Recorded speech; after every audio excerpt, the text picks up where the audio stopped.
Welkom by ons inleiding tot projekbestuur. In hierdie video sal ons verken die noodsaaklike elemente van die projekbestuursproses, wat noodsaaklik is om 'n projek van begin tot einde effektief te lei.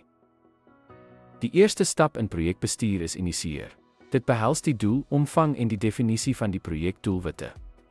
Ontwikkeling van 'n projekhandves en die identifisering van belanghebbendes is die sleutel tot die vaststelling van duidelike projekdoelwitte. Beplanning is die volgende fase, waar 'n omvattende projekplan ontwikkel word. Hierdie plan gee besonderhede oor take, tydlyne en hulpbronne. Die stel van meetbare doelwitte en die identifisering van potensiële risiko's is noodsaaklik vir suksesvolle projekuitvoering. Gedurende die uitvoeringsfase word die projekplan geïmplementeer. Deur hulpbronne en spanpogings te koördineer, word verseker dat take volgens skedule voltooi word.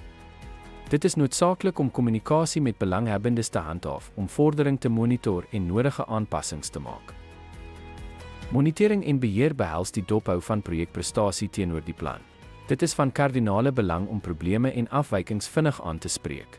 Die opdatering van projekdokumentasie en die kommunikasie van status aan belanghebbendes help om die projek op koers te hou. In die sluitingsfase, alle projekaktiwiteite word gefinaliseer en lewerbare items word voltooi.